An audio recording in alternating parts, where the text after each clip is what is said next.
Cool, thank you. So usually I actually hate when people start talks by thanking the organizers, because at least for me, sometimes I take it as I'm in the audience and I'm a bit like, oh, look at you suckers that had to submit an abstract to get a talk here. But I guess everyone here was invited, so that doesn't count today. So thank you very much to the organizers for this invite. I'm very excited to be here. So I'm going to talk about, so I'm a member of the Planck collaboration, which is behind this Planck satellite, which is this cosmic microwave background probe.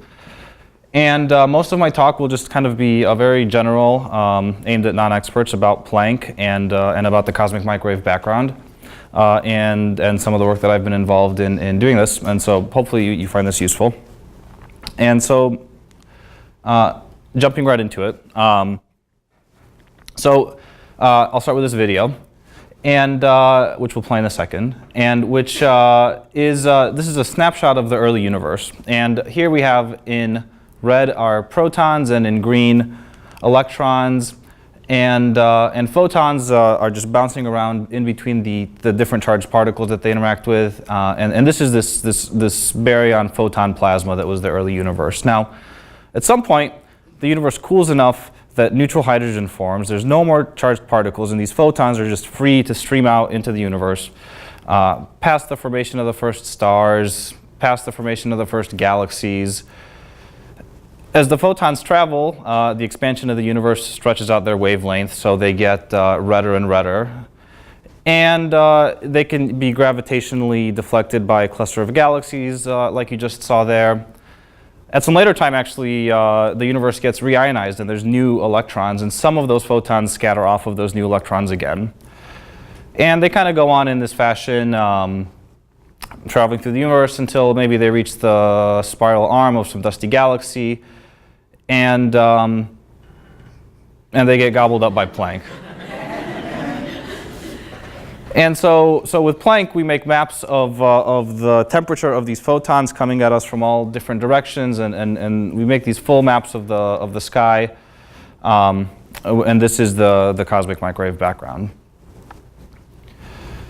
So what is Planck? So Planck is actually the third one of these third generation of these satellites, following COBE and WMAP.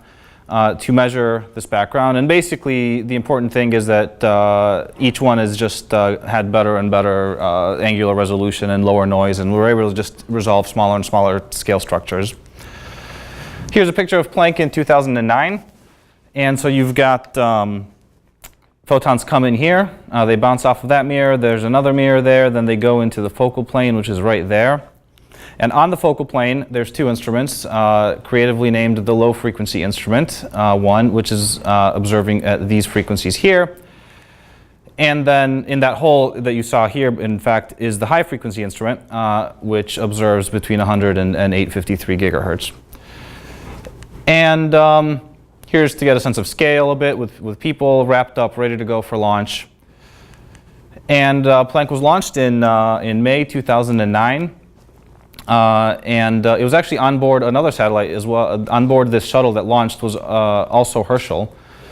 And at some point after the launch, actually, someone was able to actually image. So this is with some optical telescope in the Canary Islands, I believe. And you see three dots moving by, and that is actually Planck, Herschel, and part of the rocket that was the delivery vehicle. So they were able to see it go by.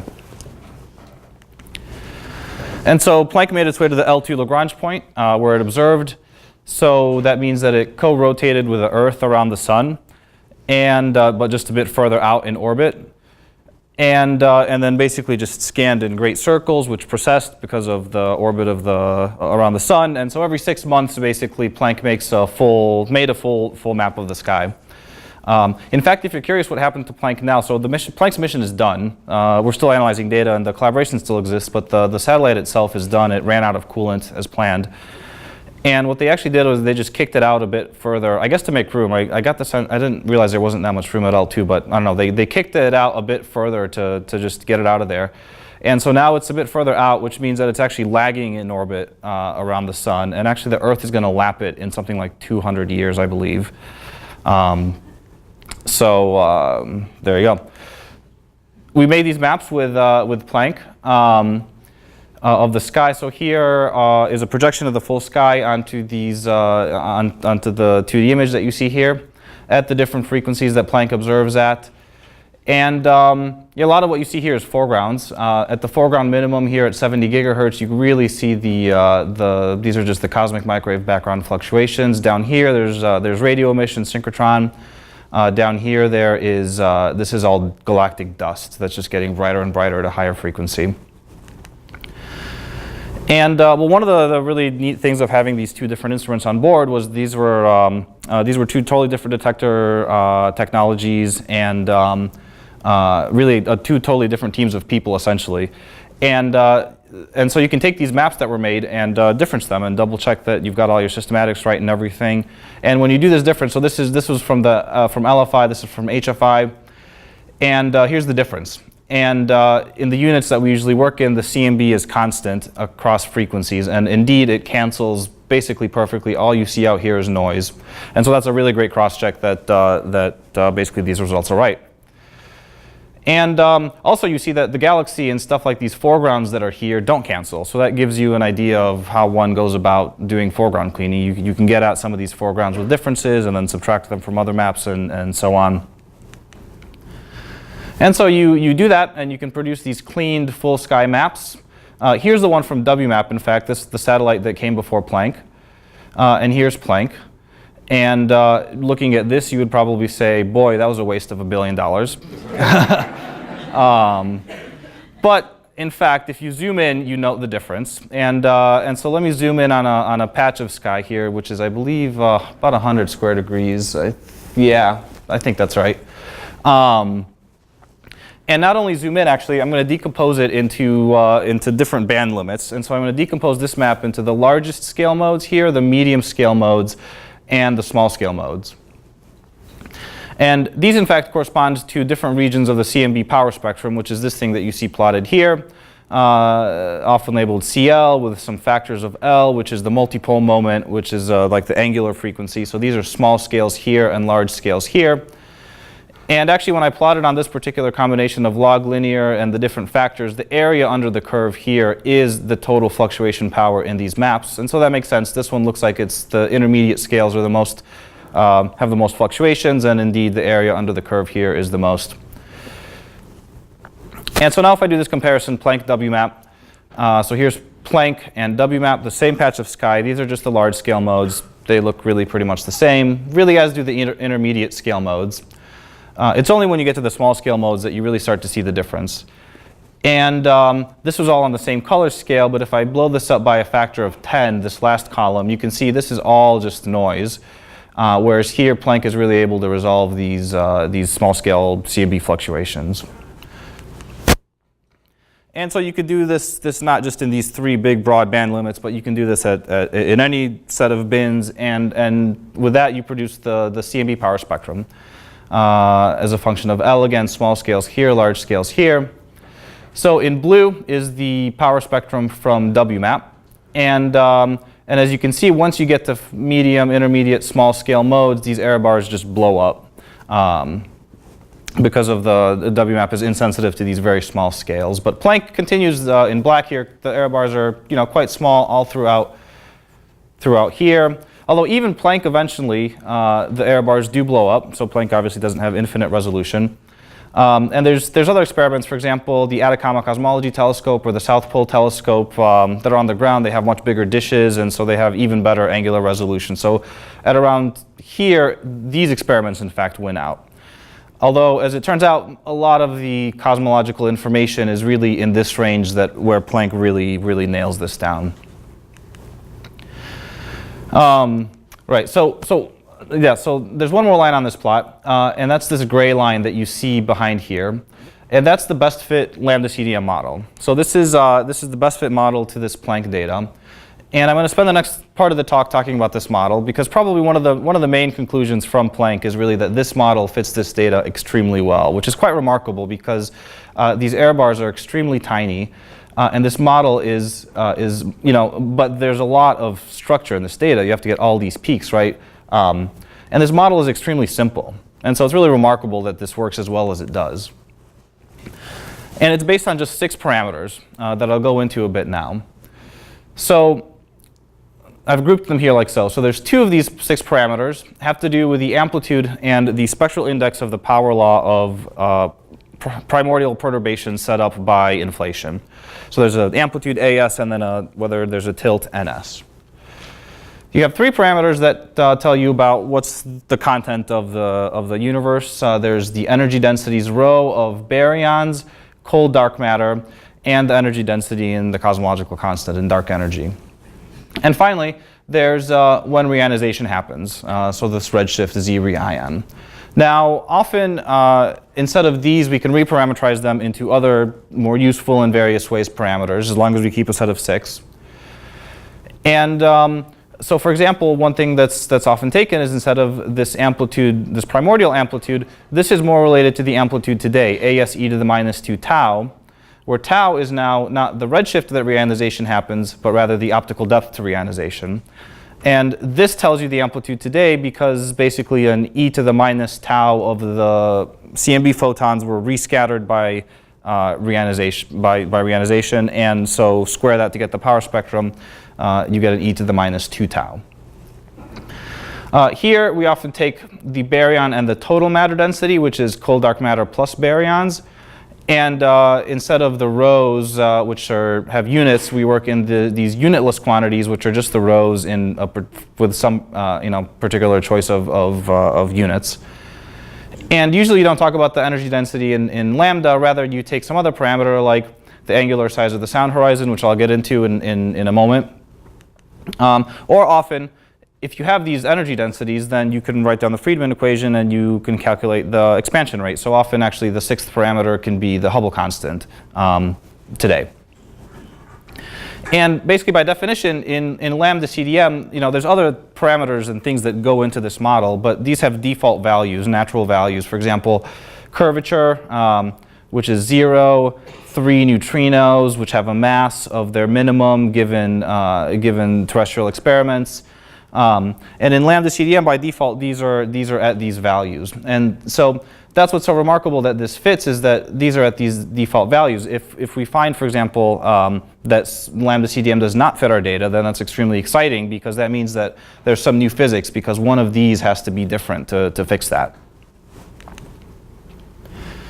So another thing that's, one thing that's really remarkable about the CMB that makes it so good at constraining this lambda CDM model is the following thing, is that basically it comes from a time when the universe was really uniform. So the fluctuations in that primordial plasma were something like 10 to the minus 5 or something like this. And that means that we get to use linear perturbation theory, which is really, really crucial. So one thing you really don't ever hear CMB people argue about is how to compute model predictions. That's definitely not true of all fields, right? We'll argue about what to put in the model, but actually doing it is like a totally solved problem. And really that has to do with this fact that we get to use linear perturbation theory. So what does that mean? Well, if you write down the equations that govern that plasma, and I've given a slightly cartoon version, but actually it's not, I've dropped one term and I've grouped a bunch of things in here, but this is actually really basically it. And so this is the equation. This big theta is just a temperature over density in that primordial plasma as a function of position and time. And so this is the equation that we use to model at very early times the evolution of this big theta. So you'll probably recognize it as this is the equation of just propagating sound waves in some medium. And there's some driving force here, which is in fact turns out to be gravity. But this is only so simple because we're working in the linear regime. So this comes from Einstein's gravitational equations and the Boltzmann equations, which are in general totally nonlinear and totally complicated, and there's been a massive amount of simplification to get you down to this. But the really nice thing here is that there's only linear orders of these thetas. And what that means is that if you take the Fourier transform of this equation, everything breaks up really neatly by different modes. So basically, I can just solve this equation now for each individual Fourier mode k, and they all just evolve independently. I solve them all independently, and then at the end I add the result. And if this was nonlinear, that wouldn't have happened. And so you'll note that this equation here is even simpler. In fact, this is now just a harmonic oscillator equation that everyone's really familiar with. It's got an angular frequency that's k times the speed. This is the speed of these waves propagate, speed of sound. And so the different k modes all oscillate at a different angular frequency. And then the final ingredient is really, what is this speed of sound? Well, if you think back to that picture of that primordial plasma, so the speed of sound there turns out to be the speed of light divided by √3. And the reason it's not the speed of light is because this isn't the speed of one of those photons traveling in that plasma. This is the speed at which the photons can move along an overdensity in this baryon plasma. And this 3 here comes from, that's the number of spatial dimensions. Similarly, at some later point when this plasma, after recombination, when the photons no longer interact with this plasma, they cease to be able to move these overdensities along, and so the sound speed just goes to 0, right? And basically, what we get is the sound speed goes to 0, these waves freeze in, and then this photon that just last scattered carries to us this information about at what point this wave is frozen in. And so, it's something like this, we see this picture of this wave frozen in time that these photons are bringing to us. So now let me take a look at evolving one of these modes. So I've picked here 3 different Fourier modes. And so now I'm thinking this is not a map of the sky. This is now a slice through the universe in x and y at some fixed z. We're going to imagine the Earth is later going to form, say here at the origin. And I picked 3 Fourier modes. This is what they look spatially. So this is larger and larger k, so smaller and smaller wavelengths. And each of these modes is going to, so this is the Fourier mode. So these won't move, but their amplitudes will change as I evolve those equations, right? And the rate of change will have to do with this wavelength. And so in this top panel, I've got the mode amplitude. And the x-axis is time. And so if I start these at the Big Bang at time equals 0 here, the left side, and I let them evolve for a while, this largest scale mode will evolve the slowest, this guy a little bit faster, this guy even faster. And this stops here. I've stopped it as at where the sound speed goes to 0. So one thing you might ask looking at this is, why have I put all of these to start at their maximum and at the same amplitude? And that's a good question. And I don't really have time to get into it in this talk, but that's basically the initial conditions predicted by inflation. Or put another way, this is why inflation was created, to solve why this appears to be the case. And what inflation gets us is that it says that the initial conditions of all these modes were at some amplitude parameterized by AS and some very, very small tilt. So in this cartoon version, I haven't actually put a tilt in. So these are all at exactly the same amplitude. In reality, the fact that NS is slightly different than 1 means that these smaller scale modes are going to be at a slightly different amplitude than these larger scale modes. But it's actually quite close to constant. So, okay, so let me now run this picture forward. And this is what happens, right? So this is how each of these different modes evolve. Basically, this one undergoes 1 fluctuation. This guy goes down, but then at the end ends up at 0. And then this one undergoes a full fluctuation, right? So I picked these modes specifically because this was the case, because basically this is the fundamental mode, and this is, in fact, it's in language of music, you could say this is a perfect fifth, and then this is the octave higher than that. And so this is what these modes look like now, frozen in at this point when the sound speed goes to 0. We don't actually get to see this, obviously. What we get to see, right, is just the little bit that's the last scattering surface that's going to scatter to us today. And we really see the co-addition of all these different modes on the last scattering surface. And so we get to see something like this. But what I hope this makes clear is that basically this largest scale mode here that underwent 1 fluctuation, that basically corresponds to the peak in the CMB power spectrum here. And this mode here that actually underwent 1.5 and so ends up 0, that's basically this minimum here. And so the series of harmonic modes gets represented in terms of the angular power spectrum today in this fashion. So looking at this even a bit closer, if you look at the length scale that's imprinted by the largest scale mode on this last scattering surface. So for example, it's the typical size, typical distance, angular distance between hot or cold spots. So here between two cold spots. If you look at this angle, so we can calculate that angle today, and it's basically this distance RS, which has to do with how long did that mode have, longest wavelength mode have to oscillate before the sound speed went to 0. We see the angle, so there's a distance to last scattering dA. And you can calculate this. These are all distances, and basically they're related just to Hubble lengths, right? And so what's relevant here is the Hubble length at recombination when the universe was matter dominated. And so this is roughly going to vary like 1 over square root of the matter density. And the distance to recombination is what's relevant to is the Hubble length today. So that's roughly 1 over the energy density of dark energy, say. And so here's one way in which these parameters come in. And if we measure this angle, we get a handle on these two quantities.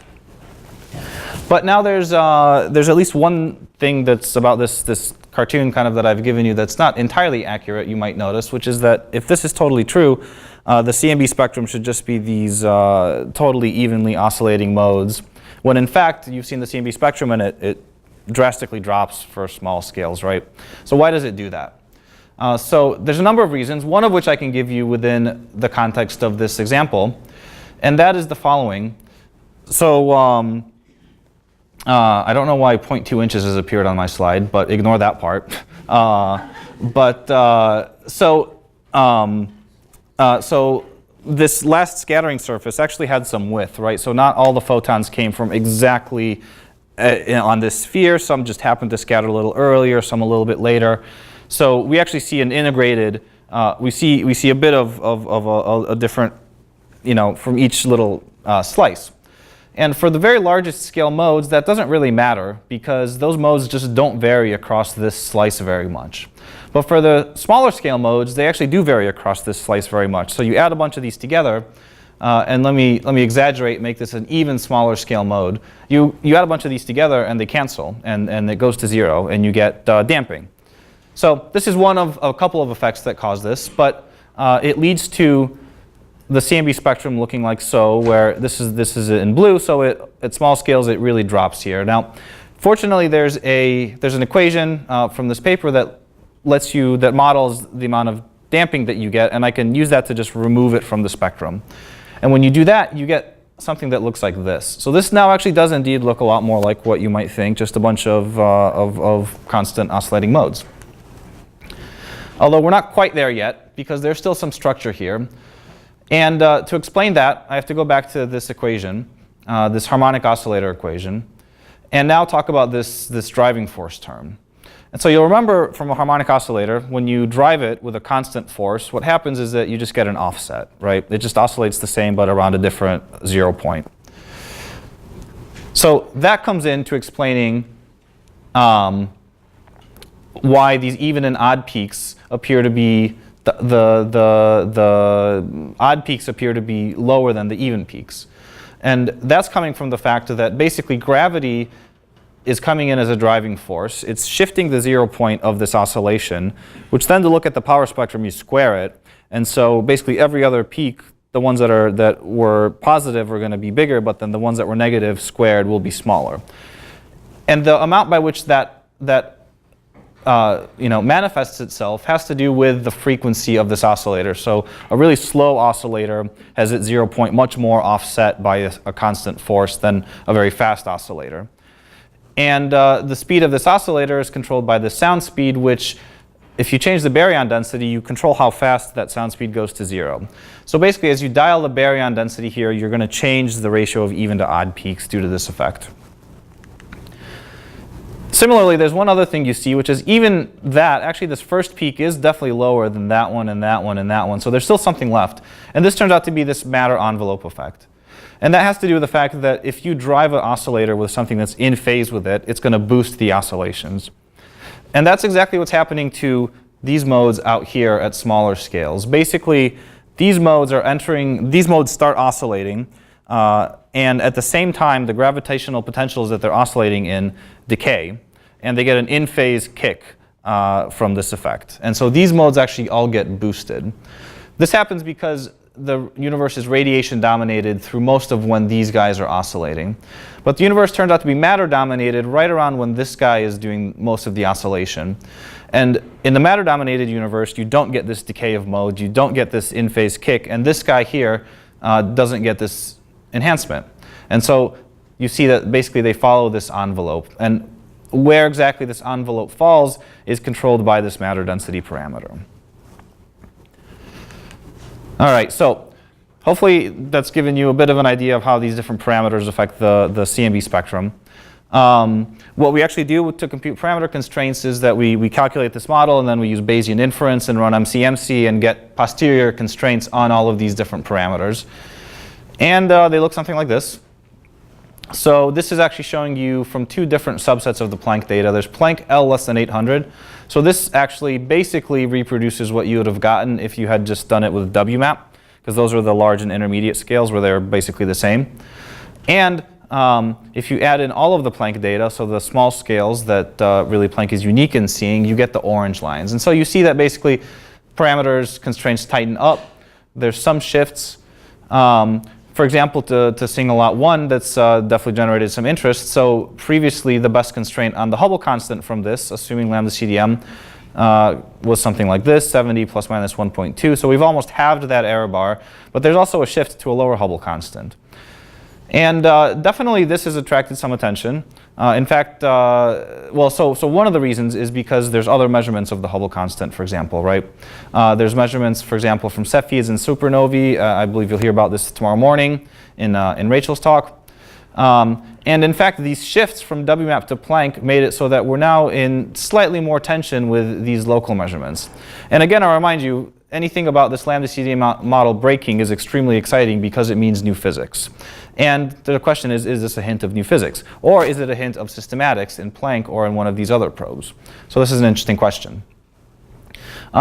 This is not the only area where some of these shifts have caused tension. For example, there's some tension with galaxy weak lensing when you look at this omega matter and this sigma 8 parameter. Again, basically the point here is that this red contour from Planck is a bit outside of the others. So this is all interesting. And also within Planck, right, we saw there were some shifts between if you did just intermediate and small scales versus, just large and intermediate scales versus everything. And so one thing we wanted to do was verify that within the Planck data there weren't any internal inconsistencies, and basically that those shifts that you saw were okay within the Planck data. And so this was in this work, this Planck intermediate paper that you see here. And what we did was, we just wanted to answer the question, are those shifts okay? And the way that we did that was basically with a massive set of simulations. We simulated the Planck data, and we simulated analyzing it, and we did this thousands and thousands of times, and built up a distribution of what you might expect these shifts to be between these different L ranges, and compared it to what we actually saw. So that's what you're seeing. This is the shift between L less than 800 and L less than 2500 parameters in these parameters. The orange dot is the shift we actually saw.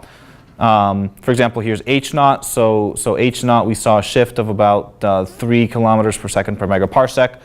And the blue contours and cloud are the simulations. And so from this, we can get an idea of how unlikely is this shift. And from here, you see, okay, they lie along degeneracy directions. It looks, maybe so you want to quantify this more. So what you do is you pick a statistic, and then you compute it on the real data. You can compute it on each of these simulations and get a PTE. And so, for example, for this chi-square statistic, where we compare that point to the covariance of the blue points, we get a PTE of about 1.4 sigma. So this is really not that much at all, in fact. And this is even a bit smaller than other more rough versions of this calculation that had been done before. So in terms of Planck consistency, this was good to see. We can also look at, for example, a different statistic, the maximum outlier. Doing it with these simulations essentially takes into account the look elsewhere effect. And 1.7 sigma is the significance that we find. So again, really pretty okay. And we did this not just comparing this nested set, but also just low versus the small versus the large scales. and cutting at 1,000 instead of 800. And then we also did this also at like 20 other different cuts. And so we really explored this just extensively, basically finding that all of these significances are really not that large.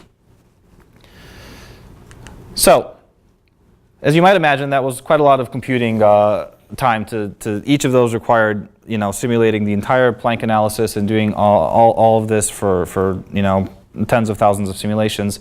And that leads me into the next part of the talk, which is this volunteer computing project that I run called Cosmology at Home.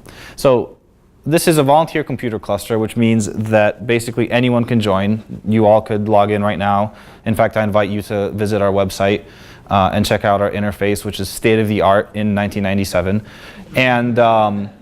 And basically, while you're not using your computer, after you install our program, we can use it. And we can run, and at the moment, it's running Planck-type analyses. And this is really cool.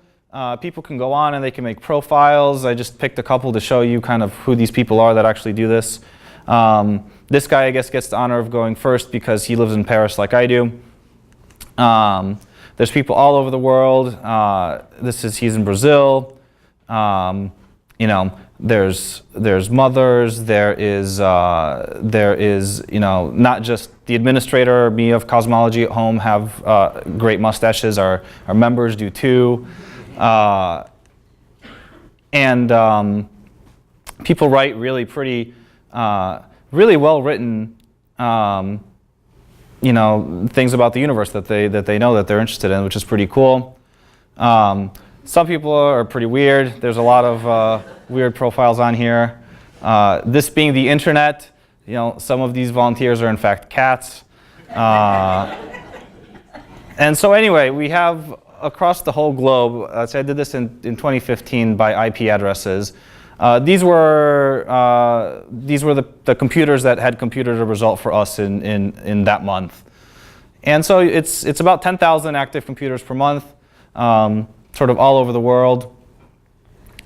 And one thing, it may shock you to believe, but people really care about fake internet points. And we are no exception. And so people get credits for doing these computations, and they compete with each other. And so there's rankings. So when we did this Planck analysis, we actually had a contest, and we gave the top 3 people, we thanked them in the acknowledgments. You can go look in that Planck LI paper there. These 3 names are in the acknowledgments. This really got people excited. And people also compete in teams as well, so it's pretty cool.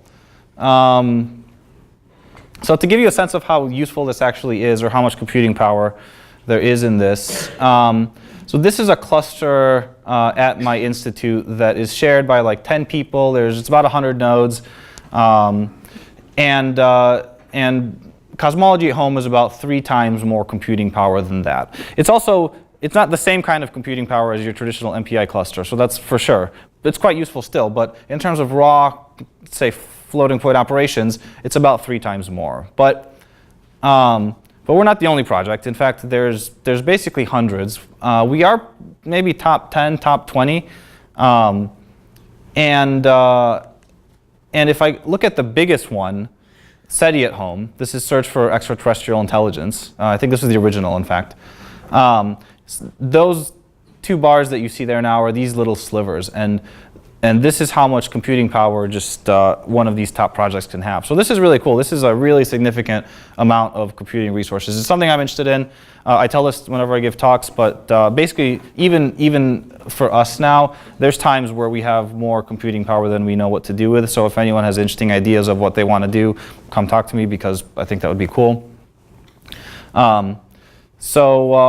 So yeah, and this really helped us compute those simulations that we needed for the Planck results. So in the final part of my talk, let me just turn to the following. What's to come from the CMB? So in this talk, I focused really mainly on this temperature anisotropy spectrum. I mean, really exclusively on this temperature anisotropy spectrum.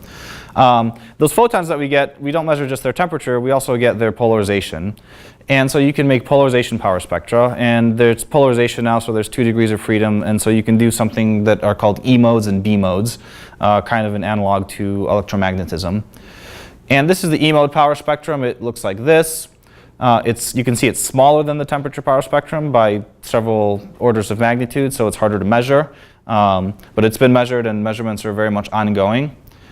And then, more interestingly perhaps, though, there's the B-mode power spectrum. And the B-mode power spectrum is more interesting because basically we think it should be 0, except if inflation, or if something in the early universe generated a background spectrum of gravitational waves. And if it did, then those gravitational waves interacting with the baryon plasma at last scattering create B-modes. And depending on the amplitude of gravitational waves, which is this new parameter now called R usually, you can have some B-modes. And if you detect this, this is extraordinarily interesting because it tells you about inflation, it tells you about the energy scale of inflation. Some people would tell you that it confirms inflation happened. And so this is really possibly one of the most fundamentally important things that could be discovered with a CMB. And in fact, this is actively this is really actively driving the CMB community right now. There's a wealth of experiments that I'll just show pictures here without naming names, but there's really a wealth of experiments going after this signal, and other interesting physics that you can do with this polarization. One difficulty for the polarization measurement, for this B-mode measurement, is that there's actually another thing that creates these B-modes, which is gravitational lensing, that just distorts the CMB, and it turns out to turn E-modes into B-modes. And as you can see here, this is the predicted level of this contamination, these lensing B-modes. And for this particular value of R, this really is a big contamination on top of this signal that you're trying to measure. And a really active area of research right now is trying to figure out how to best get rid of this contamination and do delensing. And this is one thing I've very recently I've been really interested in working on, and we quite recently published this paper on this method, which I don't have time at all to really get into, but just to give you kind of a couple of pretty pictures. But the idea is that we're given noisy data, we're trying to reconstruct what these so-called delensed B-modes, so the B-modes after you've removed the lensing, look like. And for some particular simulated patch of the sky, about 100 square degrees that we did here, our reconstruction looks like this. And what's cool about our method is that it's based on Bayesian inference, and so you get not just the best fit, but you get samples from the Bayesian posterior of this delensed B. And so, for example, flipping through some of these samples, it looks something like this. And so this is not just a pretty movie. It is actually mathematically draws from the posterior, so they tell you about basically the exact posterior knowledge of the delensed field in these different points, and is useful in a number of different ways. And it's also totally optimal, and along with these different samples of B come a sample of R, this amplitude that we're trying to measure. And if you make histograms of these, just like you do with normal MCMC chains, you get constraints on R, for this particular simulated data that we did here. And what's really crucial about this is that this is actually statistically optimal. And this is one of the things that's difficult for a lot of, one of the reasons this is difficult, which is a lot of the estimators that currently exist for computing these estimates of R are statistically suboptimal. And doing the optimal calculation is much more difficult, but actually can improve constraints. And here, at least in the simulated case, we've shown that we can do it.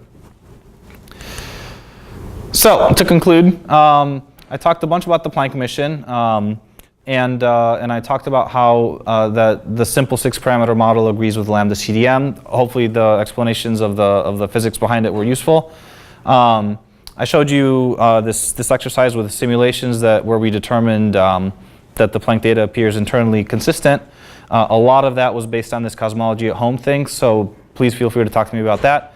And yeah, so there's lots of interesting CMB work looking forward in the polarization and with all of those experiments that you saw. So thank you.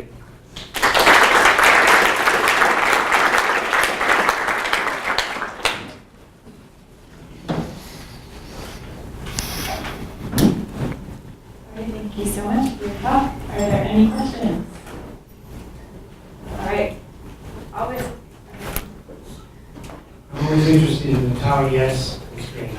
And there's, a year ago, there was a few papers by Wayne Liu and Miranda and Morgenstern. Mm-hmm. And the point they were making was based upon the publicly available LFI data, that if you use the too symmetrical or simplify a model of the redshift dependence of the ionized fraction during reionization, and then did your fitting procedure, and you got a small tau yes, smaller than had been in the previous generation of WMAP, let's say.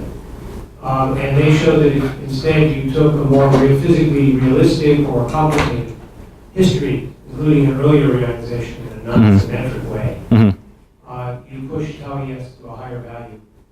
And so I'm sort of I was anxiously waiting to hear what HFI data, yes, when addressing the same issue. And as of late spring, Planck colleagues I was running into the meetings still haven't anything to say about that. So that's right. Well, what I can say for sure is that, so on the one hand, I'm limited by what I can say by being in Planck and this data not being totally public, but what I can definitely say is we are for sure looking into that model dependence of the tau constraint, depending on the model of reionization that you picked, motivated by these papers that you mentioned. All right, now we had a question in the back. Hey, wonderful talk. Is this on? No. I'm ready. Hello? It's red. Hey, great talk, thanks. I have a question. Would you talk a little bit more about the station-off discrepancy, if you can? Sure. There's a paper by Spergel that claimed that maybe using different data sets, maybe the shift corrects itself a little bit, and then Check That Next Group also put out a paper that talked about the discrepancy with the SPT high multiple data and possible systematics there. Or is there new physics you want to tell us about? Let's see. So there's a lot there to answer, but let me try.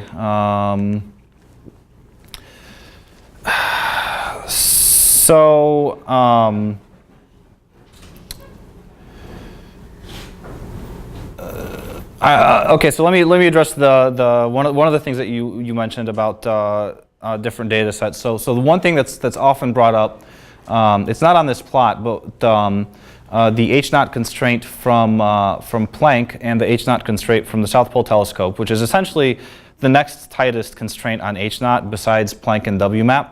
The South Pole Telescope one tends to favor values that are closer to the WMAP central value, but the error bars are big. But there's been a similar question raised about whether, okay, are Planck and SPT in agreement? And whereas here, you know, what you can say is that, well, the reason this shifts from here to here is because of those small scale modes that WMAP just couldn't see. And so this is fine that it shifted. You don't really have that with Planck and SPT because those both measure the small scale modes well. I mean, there's still some level of expected shifts, but you know, they're measuring the same modes. And so in the last 6 months or so, though, actually, the SPT collaboration has put out a really nice paper that very carefully compares Planck and SPT map, both at the map level, and then computes parameters, computes H0, does some similar type exercises to the ones we did in Planck with computing. And they find things are consistent at about the 2 points a bit sigma. So that's the level that it's at, and that could be interpreted in however you want.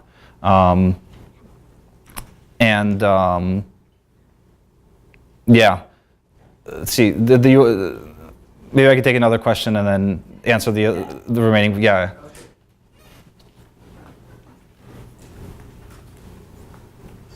My question addresses the same topic. Does your output value of H0 change very much if you change your priors? And have you allowed your priors to change with time as more information external to Planck has been produced? Right. So So I think there's and maybe this is what you mean, but I think there's two ways in which priors come in here. So one, there's assuming the lambda CDM model itself. That's certainly a prior, and that's a very, very strong prior, in fact. And without that, the Planck constraints on H naught are much, much wider. In fact, it's probably balloons by a factor of 3 or 4. And so, because of that, you might be tempted to explain this discrepancy with just saying, oh, okay, so let me open up the, not assume lambda CDM and then find the model extension that makes it so Planck H naught goes back here. And I think if there had been like if it had been really simple, if it had been, oh, there's 4 neutrinos and H naught is 7, in that case, for example, H naught from Planck jumps up to 70, 72 or 1 or something. And if everything else fell beautifully into place, I think that would have been super compelling. But there's basically no model where that works so simply. So that's been part of the reason. That's not been, we've stuck with this lambda CDM model, with such a strong prior per se. But then there's a second thing, which is just within lambda CDM, you could take a flat prior on AS, or you could take a flat prior on AS e to the minus 2 tau, and those are different things. And I don't know which one is more reasonable, to be honest. And that definitely has been checked, that we're not sensitive to stuff at that level. All right, so I think we're running out of time. So let's go ahead and thank Marius again.